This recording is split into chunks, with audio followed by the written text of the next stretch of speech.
thank you, Ms. Farahmand, Dr. Sarmast, and Dr. Harrington for being here with us today. I would like to first say Happy International Women's Day to everybody in the audience and welcome everyone for our discussion on women's rights through the lens of current events in Afghanistan. This event is a collaboration between the Women's Law Caucus and the Women's Leadership Initiative for Albany Law School's very first Gender and Law Week. On behalf of the Albany Law community, I'd like to thank our three experienced panelists for both making the time to be here and wanting to be part of this discussion. Our first panelist that I will be introducing is Zainab Farahmand, journalist at Die Welt. Zainab Farahmand is a freelance journalist at Die Welt, which is a German newspaper. She was the communications manager and gender coordinator assistant at the Afghan Journalist Safety Committee from 2020 to 2021, and was a media communications consultant at the International Rescue Committee in Kabul from 2018 to 2020. She received a bachelor's degree in political science and law from Gawhar University, as well as a bachelor's degree in Persian literature and language from Kabul University. In addition, she was a news reporter and photographer at Hashte Sukt. Our second panelist is Dr. Ahmad Sarmast, founder and director of the Afghanistan National Institute of Music, or ANIM. Dr. Sarmast is an Afghan-Australian ethnomusicologist, the first Afghan to earn a PhD in music from the Monash University. He received his master's in musicology and ethnomusicology from the Moscow State Conservatorium and his bachelor's degree in performance and music education. Dr. Sarmast is the founder of the Afghan Institute of Music, ANIM, and an honorary member of the Royal Philharmonic Society of the UK. He published a survey of the history of music in Afghanistan in 2009. He has received the International Music Council Musical Rights Award in recognition of assuring the musical rights of Afghan children, the David Chow Humanitarian Award in recognition of his brave and selfless efforts to rebuild and promote music education in Afghanistan, and the Education Award from the Ministry of Education of Afghanistan. Our third panelist today is Professor and Dr. Alexandra R. Harrington. She is a visiting assistant professor at law here at Albany Law School. Dr. Alexandra Harrington is the founder and executive director of the Center for Global Governance and Emerging Law, research director of the Center for International Sustainable Development Law, and vice chair of the Board of Women in Ethics and Compliance Global. She has served as Fulbright Canada Special Foundation Fellow at the Balsillie School of International Affairs in Waterloo, Canada, and was a 2018-2019 Fulbright Canada Research Chair in Global Governance, based at the Balsillie School of International Affairs. She holds a doctoral degree in law from McGill University Faculty of Law. Dr. Harrington is the author of the book International Organizations in the Law and International Law and Global Governance, Treaty Regimes and Sustainable Development Goals Interpretation. She serves as the Director of Studies for the International Law Association Colombian Branch, a member of the International Law Association Committee on the Role of International Law in Sustainable Natural Resource Management for Development, and a member of the Climate Law and Governance Initiative Scientific Committee. She is also a guest lecturer globally on topics related to international law, environmental law, global governance, and sustainable development. She has served as a consultant for entities such as the United Nations Framework Convention on Climate Change, Commission for Environmental Cooperation of the North American Agreement on Environmental Cooperation, UNEP, and EDLO. Thank you all for being here, sharing your time, and for putting on this great discussion for our Albany Law community. I would like to start off with Professor Harrington. Now, Dr. Harrington, as an international law expert, can you first help us lay the foundational groundwork for this discussion and explain how human rights are recognized by the United Nations? Of course, and I have to say a word of thanks to Bella and to the WLI and WLC for bringing this event together, for marking International Women's Day in such a fantastic way, and especially to Bella, who has been my student in the past and who I'm just so very proud of for all of her work. So thank you. In terms of how the UN itself kind of has has expanded on what we know of human rights, and then how this comes to work for, especially for women.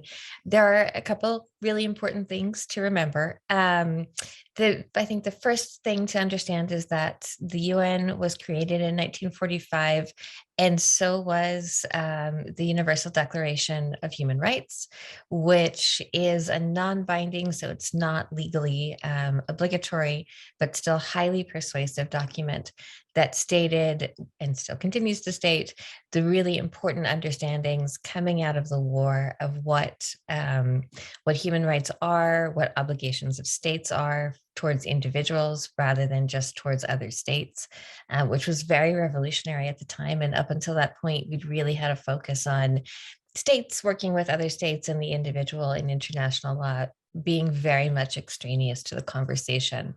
From that point, the international community really took off under the aegis of the UN.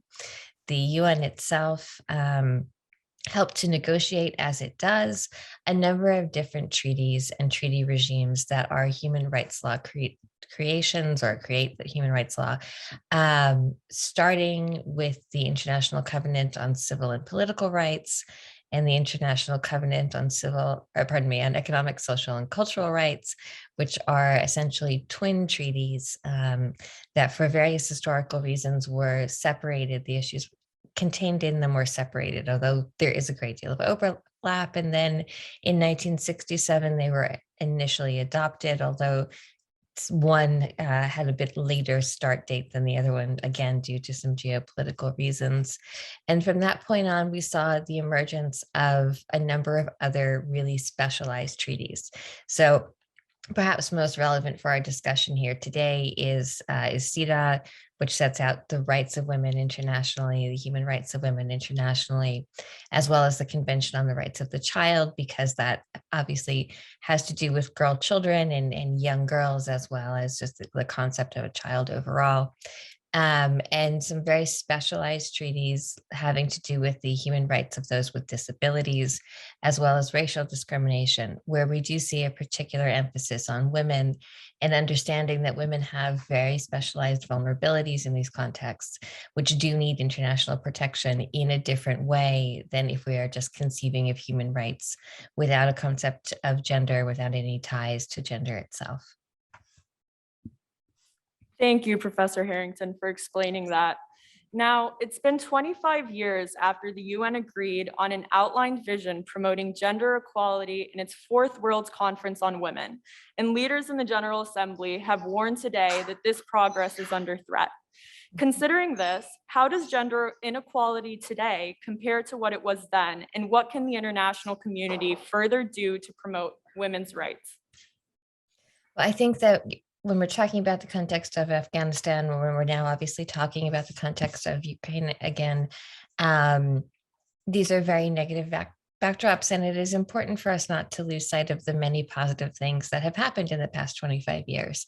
We've seen globally emphasis on things that are not necessarily hard law, but that are very important soft law, such as the Millennium Development Goals and then the Sustainable Development Goals, which have really focused on very women and young girl specific issues. The Millennium Development Goals focused on maternal health quite heavily, and the Sustainable Development Goals focus on all aspects of gender inclusion, gender rights, the involvement of women, not only for healthcare and accessing healthcare, but across economic, social, and cultural spheres. And these are areas that we didn't necessarily talk about that much at the nexus with yet 25 years ago, but now we don't even really question it.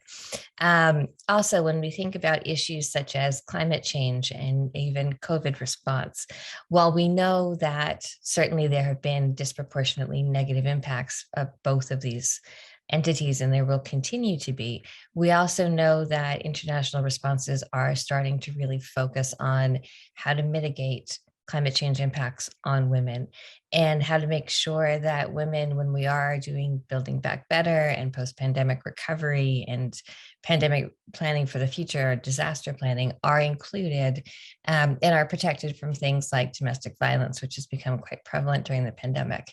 So unfortunately, we haven't seen in the past 25 years an end to many of these issues, but we really have seen a better understanding, which often is the first step that we need as lawyers and as policymakers to creating international law that becomes much more meaningful in the future.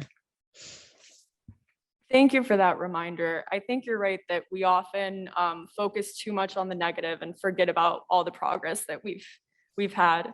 Now, considering that the current humanitarian crisis in Afghanistan threatens basic human rights, how are women's rights specifically being threatened there?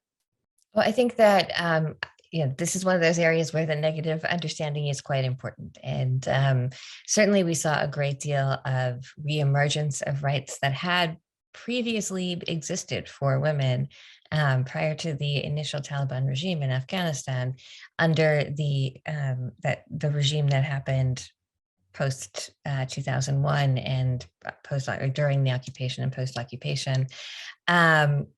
We know that there are impacts in education. We know that accessing education is almost impossible for girls and for women. We know that family rights have been heavily curtailed. We know travel rights have been heavily curtailed. We know that legal rights, the ability to go to court, the ability to appear in court, have been severely undermined for women. And perhaps most dangerous, we know that the public participation for women, the venues that women have to participate in public life, to protest, but also to hold office. So to hold office as any type of elected official, to hold office as a judge, have been severely curtailed, if not basically almost done away with. And indeed, we've seen a number of women judges who were amongst the first in the post-Taliban era to be appointed as judges, very heavily persecuted, and in some cases killed, in some cases their families killed as retribution for these particular statuses that they had as judges and jurists. So we know that it is very negative. We know that there's a lot to be done. And we also know, and I really should kind of highlight that violence against women in Afghanistan, as in any other society, is certainly violence against the woman, but it's also violence against her entire family, against those who have advanced her, who have sought to mentor her and guide her, whether they are male or female. And it is against her children, her nieces, her nephews, etc. So when we think of it, we shouldn't only think of it in the context of what does it mean to a woman, but what does it mean to the community in general, because it does take away so much and it is so disempowering. And we've definitely seen that in Afghanistan. Thank you, Dr. Harrington, for setting that international context on human rights in the UN. I will come back to you, but for now, I want to focus specifically on Afghanistan and turn to Dr. Sarmast and to Ms. Farahmand. So starting with Dr. Sarmast. Dr. Sarmast, are you there? Good afternoon. Now, to first provide us with some context on Afghanistan, can you tell us a little bit about the prohibitions on music and arts which occurred as a result of the Taliban occupation in the 90s, and whether you are seeing similar prohibitions on arts today? Thank you very much for bringing the issue of arts and culture in this important conference, because normally when we are speaking about human rights in Afghanistan, we're always forgetting the cultural rights of the Afghan people. I'm very pleased that we're speaking and bringing this important issue on also on the table. When negotiations are taking place between the Taliban and the international community, it's important. Then we are talking about the freedom of expression. We should not forget about the freedom of expression through music.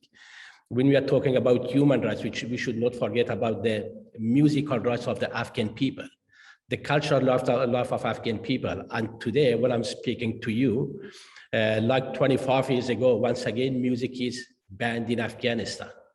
The musicians of Afghanistan are subject of daily humiliation and punishment of the Taliban. Once again, the Taliban are destroying musical instruments and musical recording of the people.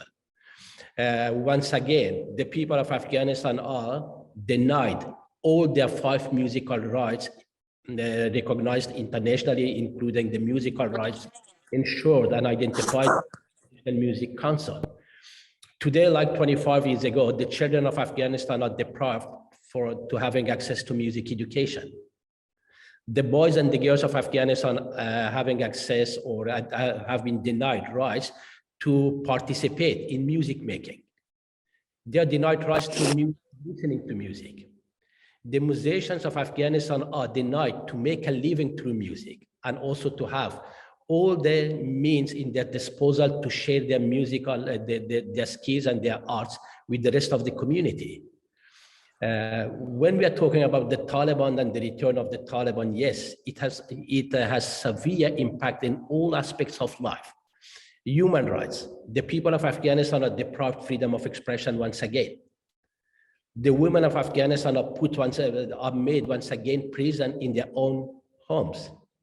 In the last 4 weeks, there have been activities conducted by the Taliban against the women of Afghanistan that have never been seen in the contemporary history of Afghanistan. Women were practically the women rights activists. They've been practically abducted by the Taliban, and for weeks the Taliban denied that they are under their custody. And eventually women were forced to come to the public media or to the media to forcibly repent for what they've been doing. And then Taliban recognized that it is under their custody. So if I'm going to shorten my presentation here, once again, 25 years ago, after many positive changes that happened in Afghanistan, is post-Taliban 2021, the people of Afghanistan got their musical rights back. The women of Afghanistan moved a long way in all fronts, including taking part in social and political life of the country. The musician of Afghanistan became an important part of civil society in the country. But once again, we are returned to the Middle Ages.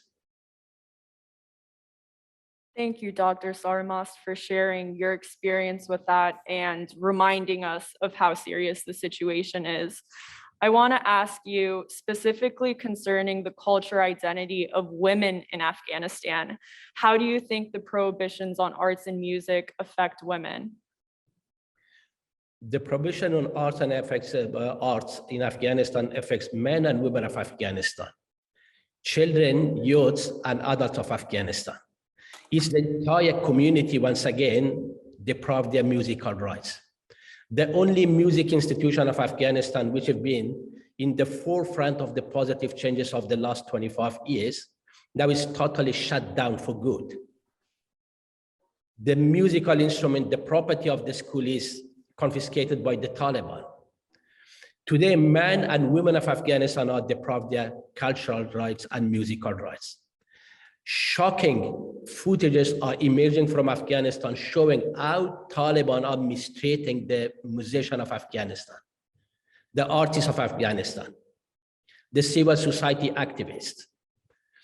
Today, music is practically faded away from the life of Afghanistan. Afghanistan, once again, has been turned into a silenced nation. Today, musicians do not have right to practice.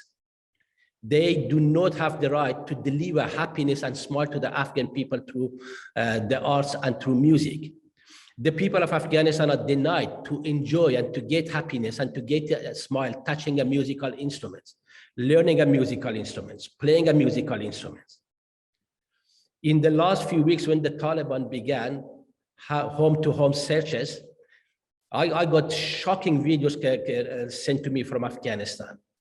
I've got shocking reports that our artists of Afghanistan were forced to destroy their arts, their paintings. I've got stories, I've got videos that how the musicians of Afghanistan were forced to destroy their musical instruments of the fear of the Taliban, that having a musical instrument, have a painting in your house, it become a crime right now. If I'm going to make it short and once again, today, Taliban are imposing and implementing another cultural genocide in Afghanistan. Thank you, Dr. Sarmast. And I want to ask, is that what inspired you, or what did inspire you to found the Afghan National Institute of Music, or ANIM? I'm a strong believer in the soft power of music. When I speak about music, I do not speak about music just a type of entertainment. For me, music is a powerful force which can contribute enormously to various aspects of life in Afghanistan, anywhere in the world, including in Afghanistan. For me, music is a powerful tool in transforming communities, transforming societies, transforming the lives of young people. For me, music is a powerful force empowering girls and women. For me, music is a bridge between civilizations, between cultures, between communities. And for me, music is a powerful force in bringing long-lasting peace to Afghanistan and in any other divided countries. I've got beautiful stories of success stories of the Afghanistan National Institute of Music, how we taught our students to respect each other's differences through music, how they learn through music and music making and playing in ensemble and orchestras, respect for each other's differences and to live in peace and harmony as a nation. So when I speak about the importance of music, that's this belief in the power of music as a transformative force for the communities and societies and young people that brought me back to Afghanistan. And for the last 14 years, I'm very pleased and very privileged that the Afghanistan National Institute of Music was in the forefront of democratic values in Afghanistan, including ensuring the women's rights of Afghanistan, promoting gender equality within not only within arts and culture and music, but within the community, and also building bridges between Afghanistan and the international community. As you mentioned, ANIM has been on the forefront of helping women in Afghanistan. And in the past, when Afghan women were being denied their right to education, you fearlessly opened the doors of the Afghan National Institute of Music to all. What compelled you to do so? And what effect did it have on female students to see you put forth that example? I'm very pleased and also very honored and privileged that the Afghanistan National Institute of Music was the only co-educational program of Afghanistan. From the very first day when the Afghanistan National Institute of Music was established, our main aim was to ensure gender equality within our programs. We began our program with only one student in 2010, one female student in 2010. But in 2021, when the Taliban returned, 1/3 of the school community were female students. And the female students and young female musicians were equally represented in all ensemble and orchestras of the Afghanistan National Institute of Music. And also, we managed not only to ensure gender equality in all ensemble and in the school program, but we managed to establish the all-women orchestra of Afghanistan, which did not have and does not have its equal in any Muslim country around the world. For the first time in the history of music in Afghanistan, an all-women orchestra has been established, which was also led by 2 young and inspiring female conductors. So in all those years, it was not only ensuring gender equality, but also empowering girls and women, but we've been also involved in ensuring musical and cultural diversity in Afghanistan. Well, I, for one, would like to commend and thank you for that on behalf of all women. I think that's very courageous. And since its founding in 2010, ANIM, or the Afghan Institute of Music, its credibility and its esteem has made it a target for the Taliban, unfortunately. Can you tell us about your experience in the past with the Taliban and whether this is a current threat to you or your students? Unfortunately, the Afghanistan National Institute of Music was always in the hit list of the Taliban. In 2014, they managed to penetrate a suicide bomber in one of our public performances.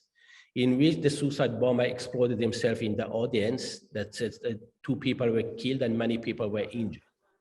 And I was even severely injured in that suicide bombing. And I spent months in the hospital and eventually got a number of operations to get back to my normal life. But for months, I was suffering from the nightmares of the suicide bombing. But that was not the only attempt. In 2015, the national security authorities discovered another plan against the Afghanistan National Institute of Music by the Taliban. In 2017, another network of the Taliban has been arrested in Afghanistan that, among other tasks and other terror attacks that they were planning to do, one was against the Afghanistan National Institute of Music and myself personally.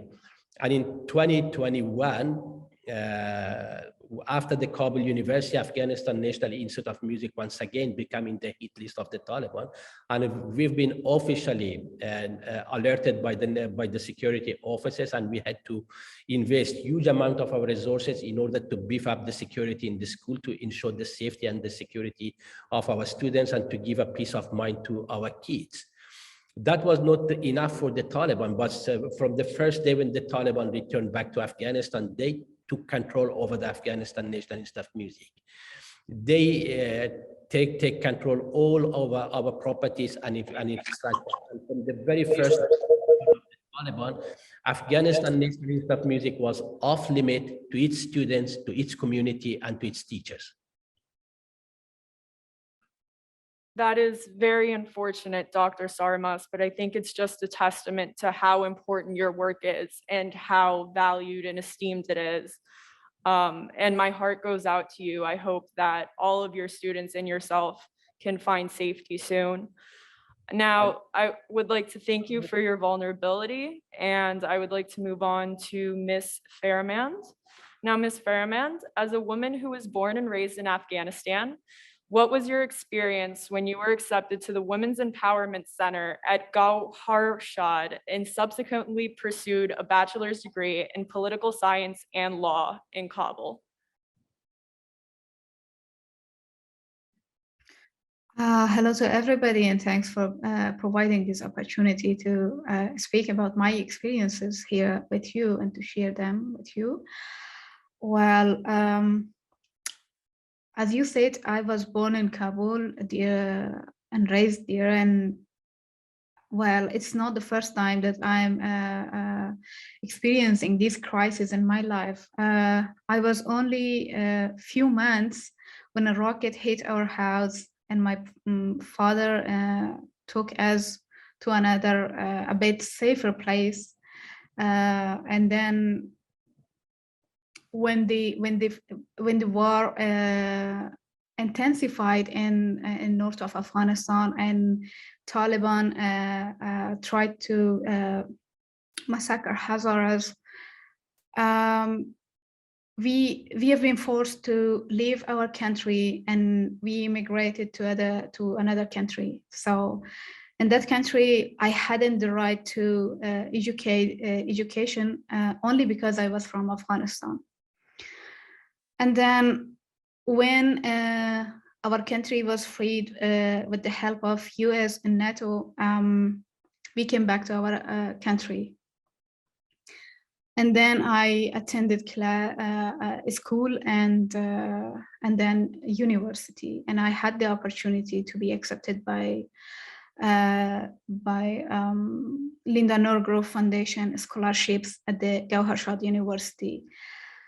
So I struggled for education while I was a migrant in another country, and also it was a very hard situation when you're coming back to your country and there is no good studying opportunities because all the system was destroyed, and schools were not as good as it should be. But by the way, we had the right to be educated, and my mother, she lost her opportunities to be educated because of the extremist ideologies of people like Taliban. So when I went to the Gauharshad University, they had Linda Norgrove's story inspired me as well. And I tried to study political science and to be a bit and more aware of what's happening in my country, because Afghanistan was a country, always there was war, and it's more than like 40 years there is war. So what my idea was to know more about it and to do much more researches on my country's situation. And still, I think I need to study more about what, because we need peace there, but still there is war. And all we women, we are the first group that we are deprived of our very basic rights like education. Thank you, Ms. Farahmand. I think that your testimony reminds us of how fragile a woman's right to education is in other parts of the world and how easy it is to take that for granted. And I think it's an important reminder, especially amongst this legal community, to remind everyone that it's still something we have to fight for. And women are still being threatened in Afghanistan with their right to education. Now, as your occupation in journalism, you have further researched and reported on human rights issues in Afghanistan. What can you tell us about how the Taliban is threatening women's rights to education based on your journalist researching? Well, a month ago, Taliban reopened schools and universities, and female students also could participate in their classes. But they put some kind of rules that they should follow. And it's these rules are depriving women from their education. I'm telling you, okay, first of all, like female teachers shouldn't teach male students, and male teachers shouldn't teach female students. Another point is that all the classes should be separated, like time for female students and male students should be different. And it prevents the students from being socialized, and up to when they would separate them. And another basic and very important question is, what would the Taliban regime teach students? They are gonna change the school materials and textbooks based on their own extremist ideology. So there are many families and many students, they don't want to attend the classes because they are not sure what the regime would teach them, how would they teach them, and all they know is they are mullahs, and all they know is about their extremist idea of Islam. And also like forced hijab, it's another basic problem. In the previous regime, we had an Islamic Republic. So the families and all people, they are Muslims, but there was no forced hijab. Women had their hijab based on their own beliefs, not a very extremist beliefs like wearing burqas and wearing black hijabs. That now they should wear that kind of clothes and wearing. And now if a female student is not wearing burqa, they would say you're not allowed to come to the university or go to the school. And it kills their female students' attention to the education.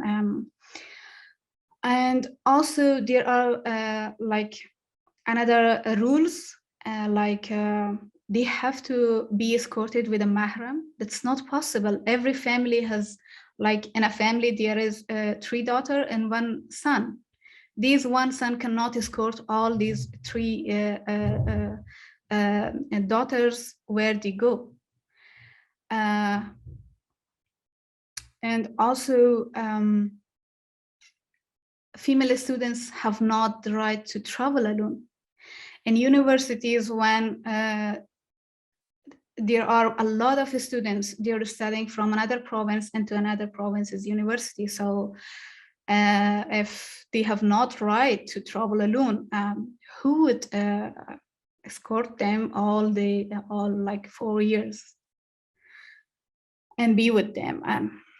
These are the very big challenges that female students are facing. And also, regarding to this crisis that happened in Afghanistan, US took off the Fulbright opportunity from students. That we had a lot of reports on female students. They tried this scholarship and worked hard for that. And in Afghanistan, students work hard for to win a Fulbright scholarship, like 2 years or 3 years. And when they lost this opportunity this year, it's a big lose, you know, especially for women. Thank you for illustrating just how constrained women's rights are, and specifically with female students. Now, in your experience, you've also worked part-time as a teacher in a private school. And I'd like to ask you, how are female teachers currently being affected by the Taliban as well? As I mentioned before, they put these kind of rules in every kind of jobs. So it includes teaching as well. And we have teachers that they are losing their job opportunities, and also they don't have enough salaries as their male colleagues has. And well, if a teacher has a specific a scale on some kind of subject, and you're not allowed to teach like male students, so it's a big problem. And we had reports also about some university professors. They are over 40 years old, but she couldn't convince the Taliban members at the university to go to a male students class. And female students are not allowed to speak with their male teachers outside of the class. So you could imagine what kind of school is it, or what kind of university is it, and how students can solve their problems, can solve their questions, and how they can how the system would work to educate them. I think it's not only the challenge for female students, it's the challenge for male students as well. Most of the scientific staff escaped Afghanistan, and Afghanistan is currently facing the lack of scientific staff. While they are struggling with this problem, Taliban are putting these kind of rules, and still, after a month, we have reports that students are not interested into attending the classes, because when they go to the class, there is no enough students. Some of their classmates were killed by Taliban. Some of them were forced to leave their schools and leave their university to go for hard works because they lost their family members, and now they have to find a job. So, so sorry. Yeah, and female teachers are now losing their job opportunities, and these kind of rules that the Taliban put on the schools and the education system of Afghanistan are destroying the whole system. And what people fear more and most, that is they are gonna change the textbooks. What would they teach the students? Nobody knows. And well, it's obvious about because they have extremist ideas, and they would teach only mulai and very extremist Islamic regarding to themselves lessons to the students. Thank you, Ms. Farahmand. Now, I want to talk a little bit about how we can bring attention to all of these heinous crimes that the Taliban is committing.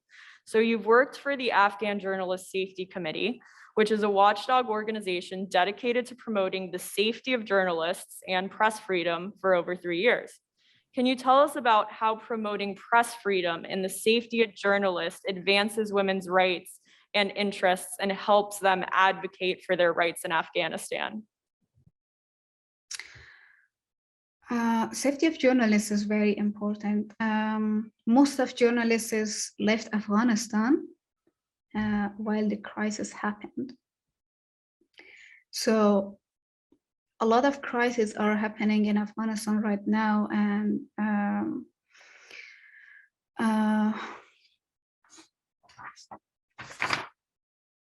these just raising voice is gonna help women in Afghanistan. We had women protesters that they raised their voices, and for example, I can tell you Tamana Pariani's story. When the Taliban tried to arrest her, she came to the Facebook live and told everybody that they're gonna arrest me, and nobody were gonna know about her fate, what's happening on her. Just when they saw, even when they saw her video on her page, they were not gonna believe her, and they were telling, "Oh, it's a kind of making a case to apply asylum in another countries." But after a few days, it revealed that she was right, and they arrested her, and and also not only her, but other protesters as well. So at this time, when most of journalists left Afghanistan, and there are very few media that they have to censor, and they have to, they are under the pressure to just publish what Taliban like, and they should publish in Taliban favor.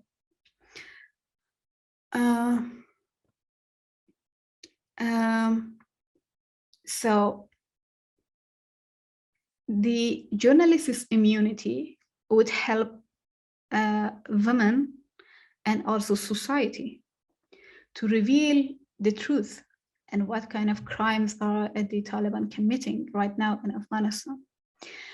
most of these stories are being published in social media for some time, but as there is no journalist to follow up the story, after a while, they are getting forgotten. If we need very strong media there to reveal what's happening in Afghanistan, but unfortunately, after the war started in Ukraine, that I'm praying for the people of Ukraine. After this crisis, all the world forget about Afghanistan, and now Taliban are feeling like they are open-handed and they can do anything they want. And there is no media to cover what are they doing. At the very first months, they're trying to get the recognition from international community. But then now they saw, okay, nobody is watching us. When there is no media, when there is no journalist, they would do whatever they want. And I think for this time, citizen journalism can help women and can help people to raise their voice and tell their story and reveal what is the real face of Taliban. I completely agree. And I think that that's also a reminder for us to pay attention to more citizen journalism, especially in countries where, you know, the media might be censored. And I would like to thank both you and Dr. Sarmast for illustrating the state of human rights and issues in Afghanistan. And now I'd like to pivot back to Dr. Harrington and ask her the very challenging question of explaining what international remedies we have as an international community going forward. Thank you so much, Bella. And I really thank both of our speakers for giving the perspective and the insights and teaching us all or reminding us all that behind every human rights issue and behind every human rights violation or allegation thereof, it is a person, if not a set of people. And that, I think, is something that we all as lawyers, no matter what type of law we're practicing, whenever we have clients, whenever we have interactions, need to remember. And we especially need to remember it at the international level. As I mentioned in the beginning, it is very much anathema for even today, from much of international law, to really look at individuals as people. We are much more focused on the world of statecraft and state interaction, and only in the evolution of human rights, and now a bit more in environmental causes as well, do we see the idea of the individual coming through. This means that many of the remedies we have existing for how states are sanctioned or monitored or overseen feel very unsatisfying to us as individuals, and because they're not immediate remedies for individuals that would be the equivalent of saying release someone from prison if they're being wrongfully held, or hold someone directly criminally responsible if they have, for example, engaged in an act of torture or extrajudicial killing. But within the system that we do have, perhaps the most important thing that we need to think about is the evolution of human rights and the entrenchment of human rights law, especially for women, as a process that starts out with the idea of oversight and monitoring and understanding what the issues are facing women or other vulnerable communities, and then legislating for them, having in place very strong bodies that can oversee and can provide us with information, talk to journalists, talk to human rights activists, and put out publications that tell us what's going on. And then if we need to, we can have things like protocols or amendments to existing treaties or conventions in order to bring them up to date with what is the most pressing issue of a given time. And perhaps the most kind of emblematic of these types of activities come from the Convention on the Rights of the Child and the various protocols that we have to that, where in the initial text, there was recognition of especially the threat to girl children from pornography, prostitution, and international trafficking, human trafficking, which then spun out to become its own protocol and has now actually been signed on to by states that are not even state parties to the Convention on the Rights of the Child. And I speak particularly of the US.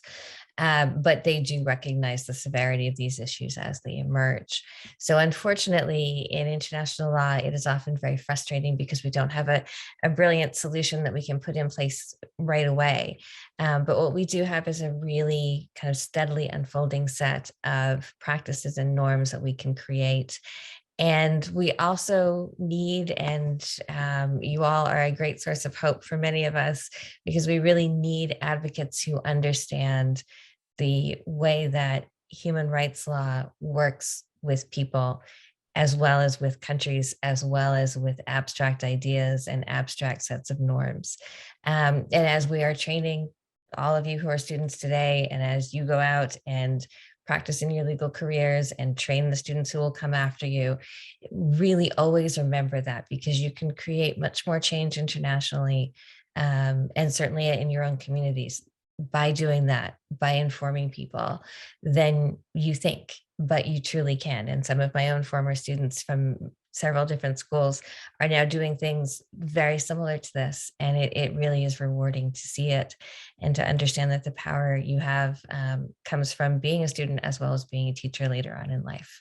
So thank you, Bella. Thank you, Professor Harrington, and I thank you all for your time here. I would like to ask you one final question, if that's okay, just to close off our International Women's Day discussion.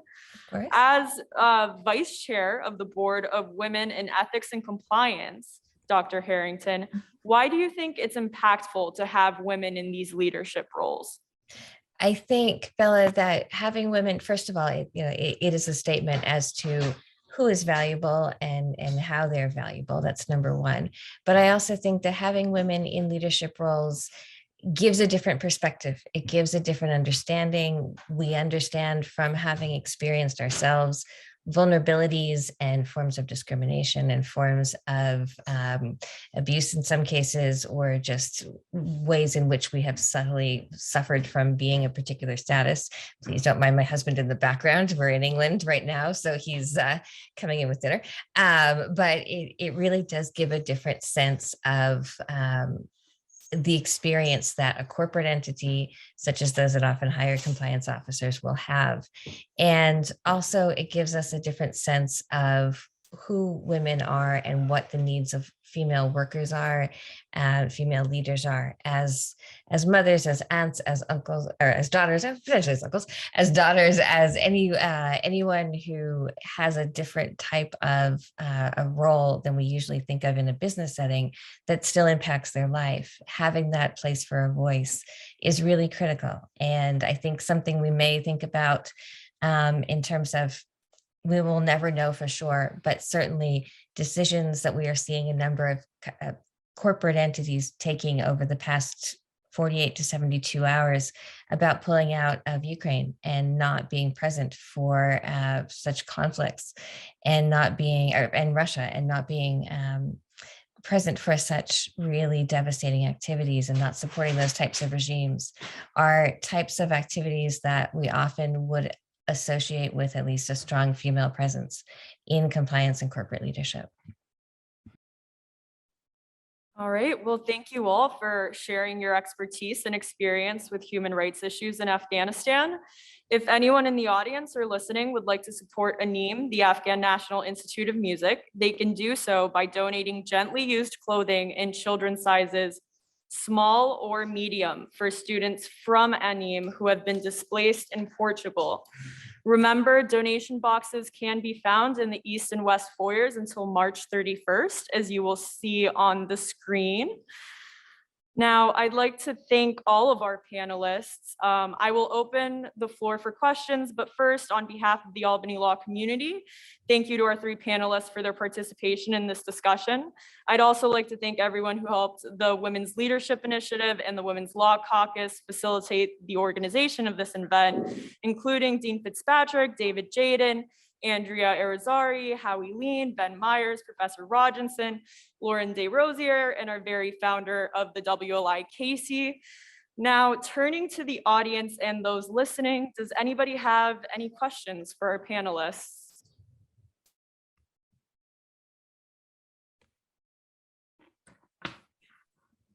Also, feel free to put questions in the chat.